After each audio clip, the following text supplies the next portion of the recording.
Welcome to Surya tutorials. तो कैसे हो आप सब। आज हम लोग जो है क्लास 10th के केमिस्ट्री के चैप्टर नंबर 1 जो कि हमारा केमिकल रिएक्शन एंड इक्वेशन है उसके NCERT के एग्जाम्पलर क्वेश्चंस को सॉल्व करेंगे।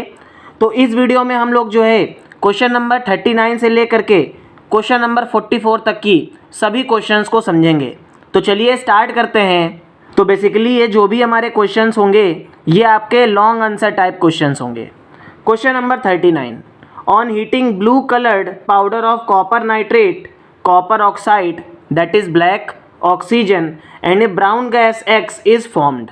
तो क्वेश्चन में क्या बोल रहा है बेटा कि हम लोगों को एक कंपाउंड गिवन है कॉपर का सेकेंड नाइट्रेट। तो देखिए कॉपर की वैलेंसी बेटा 2 होती है, नाइट्रेट की वैलेंसी बेटा आपकी क्या होती है 1। तो हमारा केमिकल फार्मूला क्या होगा CuNO3 का होल ट्वाइस। ठीक है। तो देखिए बेटा जब हम लोग कॉपर नाइट्रेट को जब हम लोग बेटा हीट करते हैं तो हमारे पास क्या बनता है बेटा कॉपर ऑक्साइड बनता है जो कि ब्लैक कलर का कंपाउंड होता है, प्लस हमारे पास क्या बनता है बेटा एक X कलर का कंपाउंड बनता है जो हमारी ब्राउन कलर की गैस है। ओके, प्लस हमारे पास क्या बनता है बेटा ऑक्सीजन गैस। तो ये हमारी रिएक्शन है। तो फर्स्ट ऑफ ऑल हमको बताना है कि ये X क्या होगा। तो देखिए जो आपका X होगा बेटा that is nitrogen dioxide gas. ये हमारी क्या होगी बेटा, ये हमारी नाइट्रोजन डाइऑक्साइड गैस होगी बिकॉज इसकी फ्यूम्स जो होती हैं ये आपकी ब्राउन कलर की होती हैं। ओके, अब देखिए हमसे पार्ट फर्स्ट में क्या बोल रहा है कि right a balanced chemical equation of the reaction. तो जो हमारी रिएक्शन है दैट इज कॉपर नाइट्रेट को जब हम लोगों ने हीट किया तो क्या मिला copper oxide plus NO2 plus O2। तो अपन लोगों को इसको बैलेंस करना है। तो देखिए रिएक्टेंट साइड हमारे पास कॉपर का एक एटम है और प्रोडक्ट साइड भी हमारे पास कॉपर का एक एटम है। अब देखिए रिएक्टेंट साइड बेटा हमारे पास नाइट्रोजन के 2 एटम हैं, प्रोडक्ट साइड लेकिन हमारे पास नाइट्रोजन का सिर्फ एक ही एटम है। तो हम लोग क्या करेंगे 2 से मल्टीप्लाई करेंगे कि नहीं करेंगे। तो देखिए हमारा नाइट्रोजन बैलेंस हो गया। अब हम लोग देखें तो देखिए रिएक्टेंट साइड बेटा हमारे पास ऑक्सीजन के कितने एटम हैं 6 एटम हैं और प्रोडक्ट साइड हमारे पास ऑक्सीजन के कितने एटम हैं 2 2 4 और एक 1 5। तो हम लोग यहाँ पे 2 से मल्टीप्लाई कर देंगे बेटा। तो देखिए हमारे ऑक्सीजन के एटम बैलेंस हो जाएंगे कि नहीं हो जाएंगे। क्लियर हो गया कि नहीं क्लियर हो गया। बट यहाँ पे अगर हम लोग देखें तो अब हमारा जो कॉपर है ये अनबैलेंस हो जाएगा भाई। अब प्रोडक्ट साइड हमारे पास कॉपर के 2 एटम हो जाएंगे। तो हम लोग क्या करेंगे यहाँ पे 2 से मल्टीप्लाई करेंगे कि नहीं करेंगे। लेकिन बेटा अगर हम लोग अब यहाँ से देखें तो कॉपर तो हमारा बैलेंस हो गया लेकिन नाइट्रोजन और ऑक्सीजन हमारा क्या हो गया वापस से हमारा अनबैलेंस हो गया। क्योंकि भाई अब हमारे पास रिएक्टेंट साइड नाइट्रोजन के कितने एटम हो गए भाई 2 एटम नाइट्रोजन के ये थे और 2 2 जा 4 भाई नाइट्रोजन के 4 एटम हो गए बेटा। तो अब हम लोग क्या करेंगे बेटा यहाँ पे 2 की जगह पे क्या करेंगे भाई 4 करेंगे कि नहीं करेंगे। जैसे 4 करेंगे बेटा तब हमारे नाइट्रोजन के एटम बैलेंस हो जाएंगे। अब अगर हम लोग रिएक्टेंट साइड देखें बेटा तो हमारे पास रिएक्टेंट साइड ऑक्सीजन के कितने एटम हैं देखिए 2 3 जा 6 और 6 2 जा 12। हमारे पास ऑक्सीजन के 12 एटम हैं रिएक्टेंट साइड। अब प्रोडक्ट साइड देख लेते हैं तो देखिए 4 2 जा 8 2 10 प्लस 2। तो हमारे पास बेटा प्रोडक्ट साइड भी कितने एटम हो गए 12 एटम हो गए कि नहीं ऑक्सीजन के। तो हमारी बैलेंस्ड इक्वेशन आपकी क्या होगी बेटा कि 2 molecules of copper nitrate when heated it forms बेटा 2 molecules of copper oxide plus 4 molecules of nitrogen dioxide gas plus oxygen gas. Okay, तो ये बेटा हमारी जो इक्वेशन होगी that is the balanced chemical equation. Okay, clear हो गया कि नहीं क्लियर हो गया आप लोगों को। सेकेंड पार्ट को देखते हैं that is identify the brown gas X involve. तो बेटा जो हमारी ब्राउन गैस थी दैट इज X, ये क्या थी नाइट्रोजन डाइऑक्साइड। ओके, तो आप लोगों को ये क्लियर हो गया होगा। थर्ड पार्ट को देखते हैं identify the type of reaction. तो बेटा हमारी रिएक्शन क्या थी कि कॉपर नाइट्रेट को जब अपन लोगों ने क्या किया हीट प्रोवाइड करी तो कॉपर ऑक्साइड बना NO2 बना और O2 बना। यही तो रिएक्शन थी भाई। इसको बैलेंस हम लोगों ने कर ही लिया रिएक्शन लेकिन हमारी यही थी। तो देखिए एक कॉम्प्लेक्स रिएक्टेंट 2 या 2 से ज़्यादा प्रोडक्ट की फॉर्मेशन कर रहा है और यहाँ पे हम लोग क्या कर रहे हैं हीट को प्रोवाइड कर रहे हैं। तो ये हमारी बेटा थर्मल डिकम्पोजिशन होगी कि नहीं होगी। तो हमारा क्या रहा होगा बेटा थर्मल डिकम्पोजिशन। तो यहाँ से देखिए बेटा फोर्थ पार्ट में क्या बोल रहा है कि what could be the pH of the aqueous solution of the gas x. तो देखिए हमारी गैस एक्स क्या थी बेटा, NO2 थी। जब ये वाटर में डिजॉल्व होगी बेटा तो हमसे पूछ रहा है कि इसकी पीएच वैल्यू क्या होगी। तो देखिए बेटा एक्स हमारा NO2 था, जब ये बेटा वाटर में डिजॉल्व करता है तो ये क्या बनाता है बेटा, HNO3 बनाता है, ठीक है, दैट इज एन एसिड। तो बेटा इसकी पीएच वैल्यू जो होती है ये लेस देन 7 होती है। क्या होती है, इसकी पीएच वैल्यू जो है वो 7 से कम होती है। अब हम लोग जो है अपने नेक्स्ट क्वेश्चन को देखते हैं, that is question number 40। Give the characteristic test for the following gases. तो बेटा हम लोगों को कुछ गैसेस गिवन है और हमको इनके टेस्ट के बारे में बताना है। तो देखिए फर्स्ट हमारी कार्बन डाइऑक्साइड गैस है बेटा। तो ये क्या करती है आपका, ये फायर एक्सटिंग्विशर का काम करती है, आग को बुझा देती है कि नहीं भाई। अगर हम लोग इसको जो है जहाँ पे आग लगी हो, अगर हम लोग वहाँ पे CO2 लेकर चले आएंगे तो क्या होगा, आग बुझ जाएगी। तो हम लोग बेटा इसको फायर एक्सटिंग्विशर के तरीके से यूज़ कर सकते हैं। या जहाँ पे बेटा आपका ब्रिस्क इफरवेसेंस हो, जहाँ पे अगर आपका रिएक्शन में ब्रिस्क इफरवेसेंस हो रहा हो तो हम लोग उसको देख करके भी आइडेंटिफाई कर सकते हैं कि यहाँ पे CO2 गैस प्रोड्यूस हो रही होगी, है ना। अगर हम लोग बेटा SO2 गैस की बात करें तो SO2 गैस बेटा आपकी जो है ओडोर के साथ प्रोड्यूस होती है और इसकी ओडोर कैसी होती है, रॉटन एक्स की तरीके से। तो जहाँ कहीं भी आपको रिएक्शन में रॉटन एक्स की स्मेल आए तो आप लोग आइडेंटिफाई कर लोगे कि SO2 गैस होगी। अगर बेटा हम लोग O2 गैस की बात करें तो O2 बेटा हमारी क्या है, ऑक्सीजन। तो मान लीजिए अगर बेटा हम लोग इसको जो है कैंडल के पास लेकर के जाएंगे, कैंडल के पास जैसे ही हम लोग ऑक्सीजन गैस को लेकर के जाएंगे ये और तेज़ी से ग्लो करने लगेगी कैंडल, ठीक है, ये और तेज़ी से बर्न करने लगेगी क्योंकि इसको क्या मिल जाएगा, एक्सेस ऑक्सीजन मिल जाएगा, ठीक। फोर्थ हमारा बेटा क्या होता है, दैट इज़ हाइड्रोजन। तो हाइड्रोजन के लिए मैंने आप लोगों को बता दिया है कि जो बेटा हमारी हाइड्रोजन गैस होती है ये किस तरीके की होती है, that is highly explosive in nature. इसकी कैलोरीफिक वैल्यू बहुत ज़्यादा होती है। तो हम लोग क्या करते हैं बेटा, अगर हम लोग कैंडल के पास अपनी हाइड्रोजन गैस को लेकर के जाएंगे तो ये क्या करती है, तुरंत बेटा पॉप साउंड को प्रोड्यूस करती है, तुरंत जो है एक्सप्लोजन को क्रिएट करती है, ओके। अब हम लोग जो है बेटा अपने नेक्स्ट क्वेश्चन को देखते हैं, दैट इज क्वेश्चन नंबर 41, ठीक है। तो what happens when a piece of, तो क्या होगा जब हम लोग जो है जिंक मेटल को कॉपर सल्फेट के साथ ऐड करेंगे। तो देखिए बेटा जिंक जब हमारा कॉपर सल्फेट के साथ ऐड किया जाता है तो ये क्या करता है बेटा, क्योंकि जिंक बेटा हमारा एक मोर रिएक्टिव एलिमेंट है तो ये कॉपर सल्फेट की सोल्यूशन से कॉपर को डिस्प्लेस कर देता है और जिंक सल्फेट की फॉर्मेशन करता है। और यहाँ पे देखिए कॉपर हमारा क्या हो जाता है, डिस्प्लेस हो जाता है। तो ये जो रिएक्शन होती है बेटा ये हमारी क्या कहलाती है, डिस्प्लेसमेंट रिएक्शन। इसको आप लोग अपनी लैंग्वेज में लिख लीजिएगा, ओके। मैंने आप लोगों को बता दिया कि कैसे करना है। अब सेकेंड पार्ट को देखते हैं कि aluminium metal is added to dilute hydrochloric acid.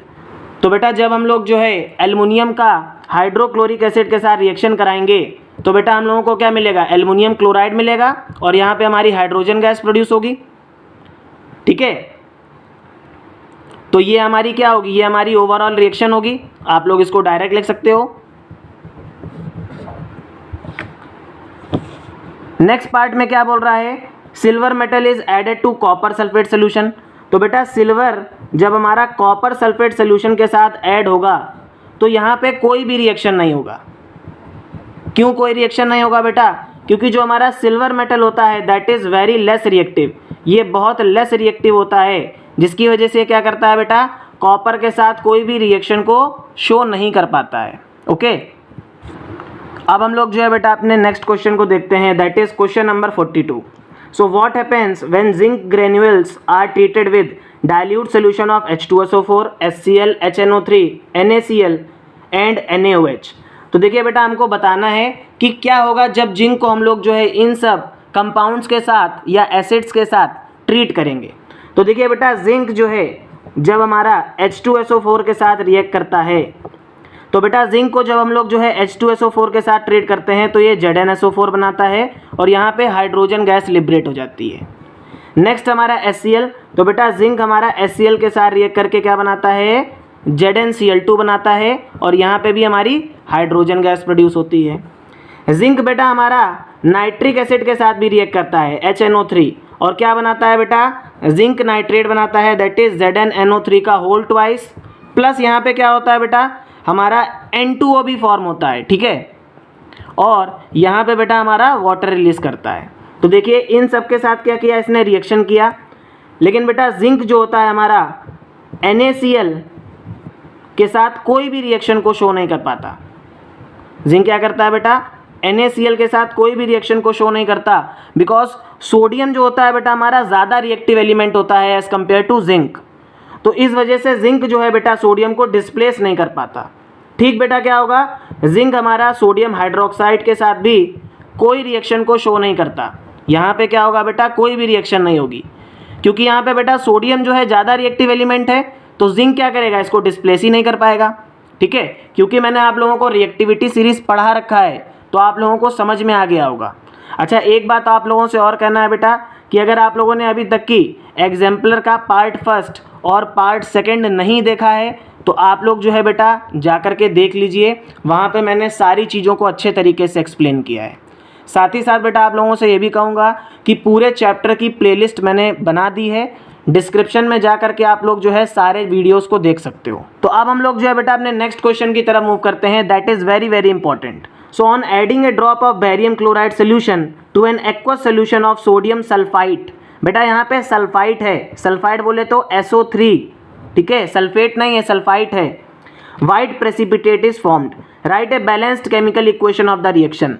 तो देखिए क्वेश्चन में क्या बोल रहा है बेटा, बेरियम क्लोराइड जब आपका बेटा सोडियम सल्फाइड के साथ रिएक्ट कर रहा है, sodium sulphide that is Na2SO3, तो ये क्या फॉर्म कर रहा है बेटा, बेरियम सल्फाइड फॉर्म कर रहा है, दैट इज BaSO3 प्लस हमारा NaCl फॉर्म हो रहा है। हमसे बोल रहा है बेटा बैलेंस्ड इक्वेशन लिखिए। तो बेटा अगर आप लोग देखिए तो रिएक्टेंट साइड हमारे पास 2 सोडियम के एटम हैं और प्रोडक्ट साइड हमारे पास सिर्फ एक ही सोडियम का एटम है, तो यहाँ पे 2 से मल्टीप्लाई कर दें। जैसे ही अपन लोगों ने 2 से मल्टीप्लाई किया, देखिए बेटा हमारी इक्वेशन बैलेंस हो गई कि नहीं हो गई, ये हमारी क्या हो गई बेटा, बैलेंस्ड इक्वेशन हो गई। और यही तो हमसे बोल रहा था कि हमको बैलेंस इक्वेशन बतानी है, तो आप लोग इसको चेक करिएगा, ये हमारी इक्वेशन बैलेंस हो गई। सेकेंड पार्ट की तरफ मूव करते हैं। What other name can be given to this type of reaction. बेटा यहाँ पे आप लोग देखिए, अगर हम लोग रिएक्शन को गौर से देखें तो सोडियम आपका बेटा क्लोरीन के पास चला गया और बेरियम बेटा आपका सल्फाइड के पास चला गया, तो आयंस के बीच में क्या हुआ, म्यूचुअल एक्सचेंज हुआ कि नहीं हुआ। तो अगर म्यूचुअल एक्सचेंज हुआ तो ये आपका डबल डिस्प्लेसमेंट रिएक्शन है, डबल डिस्प्लेसमेंट रिएक्शन है कि नहीं है बेटा। और आप लोगों ने अच्छी तरीके से पढ़ा है कि जितने भी डबल डिस्प्लेसमेंट रिएक्शंस होते हैं बेटा वहाँ पे प्रेसिपिटेट की फॉर्मेशन होती है, या हम लोग बोल सकते हैं वो प्रेसिपिटेट रिएक्शन भी होते हैं। तो इसका अदर नेम क्या होगा, that is double displacement reaction. तो ये बेटा आपका क्या होगा, ये आपका डबल डिस्प्लेसमेंट रिएक्शन भी होगा। आप लोग बेटा RXN मत लिखना, आप लोग पूरा रिएक्शन लिखना, ओके। मैं यहाँ पे बस लिख दे रहा हूँ आपको समझाने के लिए। लास्ट पार्ट को देखते हैं। On adding dilute hydrochloric acid to the reaction mixture white precipitate disappears why. तो देखिए बेटा क्वेश्चन में क्या बोल रहा है कि अगर हम लोग जो है हाइड्रोक्लोरिक एसिड को जो है ऐड कर दे रहे हैं, अगर हम लोग हाइड्रोक्लोरिक एसिड को ऐड कर दे रहे हैं तो हमारा जो वाइट कलर का प्रेसिपिटेट है वो डिसअपियर कर जा रहा है। तो देखिए बेटा बेरियम सल्फाइड की रिएक्शन अगर हम लोग हाइड्रोक्लोरिक एसिड के साथ कराएंगे तो ये बेटा बेरियम क्लोराइड को बनाता है, ठीक है, जो कि हमारा वाटर में सल्यूबल होता है, जो क्या होता है हमारा बेटा वाटर में सल्यूबल होता है। अब यहाँ पे बेटा प्रेसिपिटेट था, ये तो हमारा प्रेसिपिटेट था, लेकिन जब ये हाइड्रोक्लोरिक एसिड के कांटेक्ट में आया तो इसने क्या बनाया, BaCl बना दिया, सॉरी BaCl2 बना दिया, ठीक है। यहाँ पे बेरियम क्लोराइड होगा बेटा तो BaCl2 होगा, जो कि हमारा क्या था, वाटर में सल्यूबल था, जिस वजह से क्या हो गया बेटा आपका वाइट कलर क्या कर गया, वाइट कलर आपका डिसअपियर हो गया, क्योंकि इसने क्या किया बेटा एक सल्यूबल सॉल्यूशन की फॉर्मेशन कर दी, ओके। अब हम लोग जो है बेटा अपने लास्ट क्वेश्चन को देखते हैं, दैट इज क्वेश्चन नंबर 44। तो देखिए क्वेश्चन में क्या बोल रहा है, you are provided with 2 containers made up of copper and aluminium. तो बेटा आपको 2 कंटेनर गिवन है, कॉपर और aluminium. You are also provided with a solution of HCl, HNO3, ZnCl2 and water. In which of the above container do solutions can be kept. बेटा इसका answer क्या होगा, copper. तो देखिए copper is a very less reactive metal. Copper जो होता है ये हमारा बहुत लेस रिएक्टिव एलिमेंट होता है, जिसकी वजह से क्या होगा, हम लोग जितनी भी सोल्यूशंस होंगी उन सबको कॉपर के वेसल में या कॉपर के कंटेनर में रखेंगे, चाहे वो आपका HCl हो, चाहे वो आपका HNO3 हो, चाहे वो आपका ZnCl2 हो, ठीक है। क्योंकि कॉपर बेटा आपका किसी के साथ भी रिएक्शन नहीं करेगा। लेकिन वहीं पे अगर हम लोग वाटर की बात करें तो बेटा वाटर को आप कोई भी कंटेनर में रख सकते हो। क्लियर हो गया कि नहीं क्लियर हो गया? तो इस तरीके से बेटा हम लोगों ने जो है NCERT के एग्जाम्पलर के सभी क्वेश्चंस को सॉल्व कर लिया। आई होप आप लोगों को वीडियो अच्छा लगा होगा। अगर वीडियो अच्छा लगा हो तो प्लीज़ चैनल को सब्सक्राइब करिएगा, वीडियो को अपने फ्रेंड्स के साथ शेयर करिएगा। डिस्क्रिप्शन में जो है बेटा नोट्स की PDF की लिंक है, आप लोग वहाँ से जा के डाउनलोड कर सकते हो। साथ ही साथ बेटा हम लोगों ने जो है एक बैच लॉन्च किया है जिसमें हम लोग जो है पूरी साइंस और पूरी मैथ को जो है 999 रुपीज़ में पढ़ा रहे हैं। अगर आप लोग चाहो तो उसके लिए भी जो है कांटेक्ट कर सकते हो। डिस्क्रिप्शन में जो है सारी इन्फॉर्मेशन उसके रिगार्डिंग आप लोगों के लिए अवेलेबल है। Thank you so much.